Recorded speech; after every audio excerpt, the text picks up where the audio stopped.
அனைவருக்கும் வணக்கம். சற்று முன் கிடைத்த முக்கிய அறிவிப்பின்படி தமிழகம் முழுவதும் இன்று முதல் சற்று முன் வெளியான பல்வேறு புதிய அறிவிப்புகள் பற்றி இந்த வீடியோவில் முழுமையாக பார்க்கலாம். வீடியோ ஸ்கிப் பண்ணாம கடைசி வரைக்கும் பாருங்க.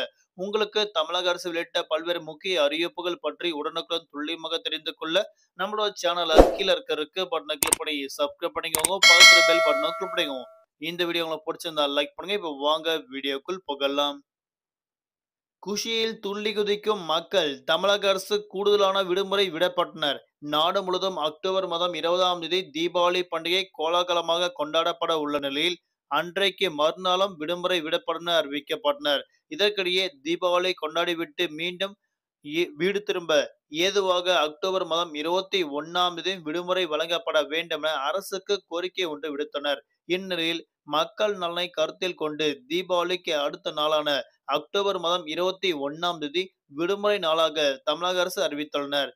ஏற்கனவே சனி, ஞாயிறு மற்றும் திங்கட்கிழமை ஆகிய 3 நாட்கள் விடுமுறை விடப்பட்டனர். தற்போது அரசு ஊழியர்கள் உட்பட பல்வேறு தரப்பினர்கள் கோரிக்கையை ஏற்று கூடுதலாக ஒரு நாள் விடுமுறை விடப்படும் என அறிவிக்கப்பட்டனர். இதனை ஈடு செய்யும் விதமாக அக்டோபர் மாதம் 25ஆம் தேதி வேலை நாட்களாக அறிவிக்கப்பட்டனர். தற்போது தமிழக அரசு ஒரு முக்கிய அறிவிப்பு ஒன்று தற்போது வெளியிட்டனர். தீபாவளி பண்டிகை முன்னிட்டு அதிக கட்டணங்கள் வசூலிக்கப்பட்டால் புகார் அளிக்கக்கூடிய நம்பர் தற்போது தமிழக அரசு அறிவிக்கப்பட்டாங்க. அதன்படி தொலைபேசி வாயிலாகவும் வாட்ஸ்அப் மூலமாகவும் புகார் தெரிவிக்கலாம் என தற்போது போக்குவரத்துறை அறிவிக்கப்பட்டனர். இது குறித்து போக்குவரத்துறை வெளியிட்ட முக்கிய அறிவிப்பின்படி தீபாவளி பண்டிகை முன்னிட்டு பல்வேறு மக்கள் ஏதுவாக ஆம்னி பேருந்துகள் பயணம் செய்து வருகின்றனர். இதில் ஆம்னி பேருந்துகள் கூடுதல் கட்டணம் வசூலிக்கப்பட்டால் அவர்கள் மீது உரிய நடவடிக்கை எடுக்கப்பட வேண்டும் என தற்போது அறிவிக்கப்பட்டனர்.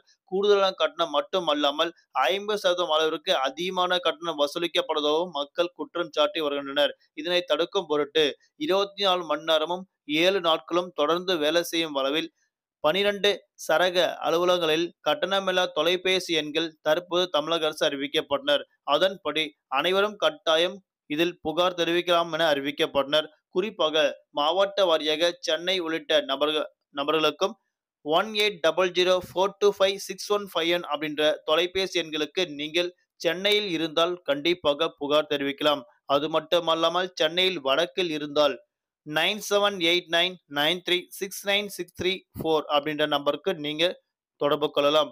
அதே போல நீங்க தெற்கில் இருந்தாலும் சரி, மதுரை மற்றும் பல்வேறு இடங்கள்ல இருந்தாலும் நீங்கள் தொடர்பு கொள்ளக்கூடிய நம்பர் உங்களுக்காக டிஸ்பிளேல நீங்க கன்ஃபார்மா இந்த நம்பரை பார்த்து உங்களுடைய இடங்கள்ல ஆம்னி பேருந்துகள அதிகமான கட்டணங்கள் வசூலிக்கப்பட்டால் உடனடியாக நீங்கள் தமிழக அரசுக்கு புகார் தெரிவிக்கலாம் என தற்போது இந்த நம்பர்கள் கொடுக்கப்பட்டாங்க.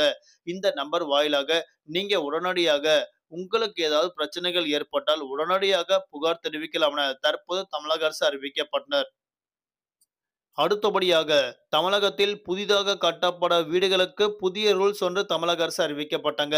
அதாவது இனிவரும் காலங்கள்ல வீடு கட்டுவோருக்கு முக்கிய விதிமுறைகள் மாற்றம் செய்யப்பட்டதாக தமிழக அரசு தற்போது அறிவிக்கப்பட்டனர். அதன்படி தமிழ்நாடு அரசு 2025ஆம் ஆண்டு அக்டோபரில் வெளியிட்ட புதிய பொது கட்டட விதிமுறைகள் திருத்தத்தின்படி 3300 சதுர அடி வரையிலான தனி வீடுகளில் 2 கார்கள் மற்றும் 2 இருசக்கர வாகனங்கள் நிறுத்துமிடங்கள் ஒதுக்குவது இப்போது கட்டாயமாக்கப்பட்டது. முக்கிய விவரங்கள்: இந்த மாற்றம் தமிழ்நாடு புது கட்டட விதிகள் செயல்படுத்தப்பட திருத்தங்கள் ஒரு புதிய பகுதியாகும்.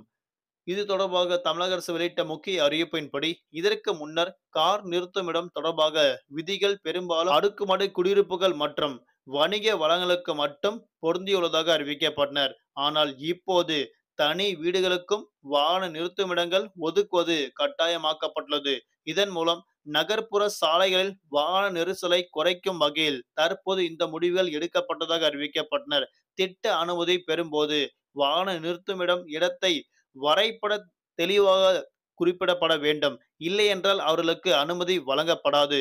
மொத்தத்தில் இந்த புதிய விதிகள் போக்குவரத்து வசதிகள் மேம்படுத்தவும் தற்போது சாலைகளில் நிறுத்தும் இடத்தை குறைக்கவும் தற்போது தமிழக அரசு இந்த திட்டத்தை மேற்கொள்ளப்பட உள்ளதாக அறிவிக்கப்பட்டனர். தற்போது டாஸ்மாக் கடைகளுக்கு தமிழக அரசு ஒரு முக்கிய அறிவிப்பு ஒன்று கொடுக்கப்பட்டனர்.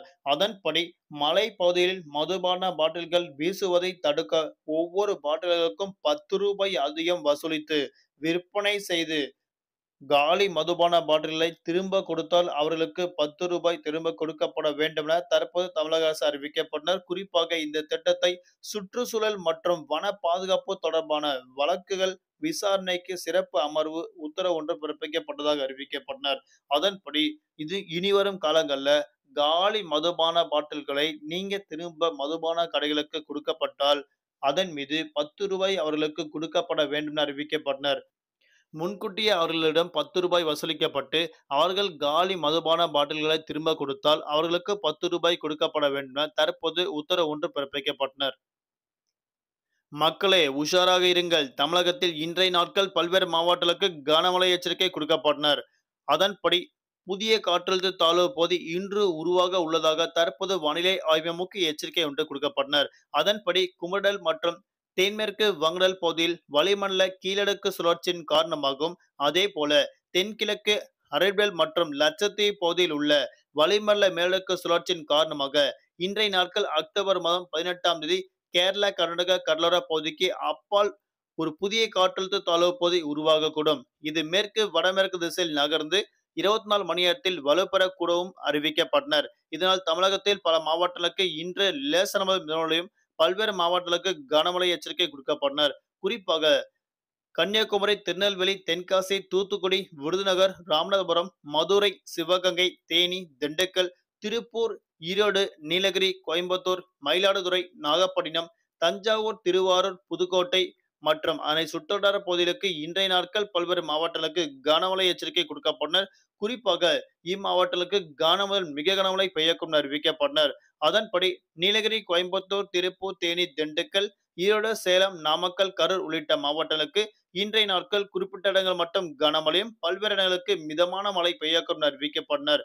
அதன்படி நாளை நாட்கள் பொறுத்தவரை நீலகிரி, கோயம்புத்தூர், திருப்பூர், ஈரோடு, சேலம், தேனி, தென்காசி மற்றும் அதனை சுற்றுவட்டார பகுதிகளுக்கு நாளை நாட்களும் கனமழை பெய்ய உள்ளதாக தற்போது அறிவிக்கப்பட்டனர். இன்றைய நாட்கள் அக்டோபர் மாதம் 18ஆம் தேதி தமிழகத்தில் குறிப்பிட்ட இடங்களுக்கு மின்தடை ஏற்படும் என தற்போது அறிவிக்கப்பட்டனர். இதன் காரணமாக சம்பந்தப்பட்ட பகுதியில் இன்றைய நாட்கள் மின் நிறுத்தம் ஏற்படும் என தற்போது தமிழக அரசு அறிவிக்கப்பட்டனர்.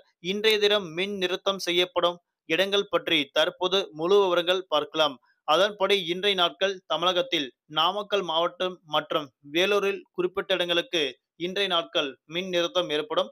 பெரம்பலூர், திருப்பூர் மட்டுமல்லாமல் திருப்பத்தூர் உள்ளிட்ட இடங்களுக்கும், மதுரை, கிருஷ்ணகிரி மற்றும் அதனை சுற்றுவட்டார பகுதிகளுக்கு இன்றைய நாட்கள் மின் நிறுத்தம் செய்யப்படும் என தற்போது அறிவிக்கப்பட்டனர். மாலை உரிமை தொகையில் புதிய மாற்றங்கள். தமிழக அரசு வெளியிட்ட முக்கிய அறிவிப்பு பற்றி தற்போது பார்க்கலாம். தமிழ்நாடு அரசு தீபாவளி பரிசாக கலைஞர் மாலை உரிமை தொகை திட்டங்களுக்கு புதியதாக விண்ணப்பதாரர்களுக்கு தற்போது ஒரு புதிய மகிழ்ச்சி தரும் அறிவிப்புகள் அறிவிக்கப்பட்டனர். வரும் டிசம்பர் மாதம் 5ஆம் தேதி முதல் புதிதாக விண்ணப்பித்த பெண்களுக்கு மாதந்தோறும் ரூபாய் 1000 வழங்கப்பட உள்ளதாக தற்போது துணை முதலமைச்சர் அவர்கள் அறிவிக்கப்பட்டனர். இதுவரை 28 லட்சம் பெண்கள் மகளிர் உரிமை தொகை விண்ணப்பித்து வந்துள்ளனர். நவம்பர் மாதம் 14ஆம் தேதி இதற்கான கடைசி தேதி என அறிவிக்கப்பட்டனர். நவம்பர் மாதம் 14ஆம் தேதி வரை அவர்கள் கண்டிப்பாக விண்ணப்பிக்கலாம். நவம்பர் மாதம் 14ஆம் தேதி விண்ணப்பித்த நபர்களுக்கும் கண்டிப்பாக டிசம்பர் மாதம் 5ஆம் தேதி அவர்களுக்கு வங்கிக் கணக்கில் ரூபாய் 1000 வரவு வைக்கப்படும் என தற்போது தமிழக அரசு அறிவிக்கப்பட்டனர். நன்றி, வணக்கம்.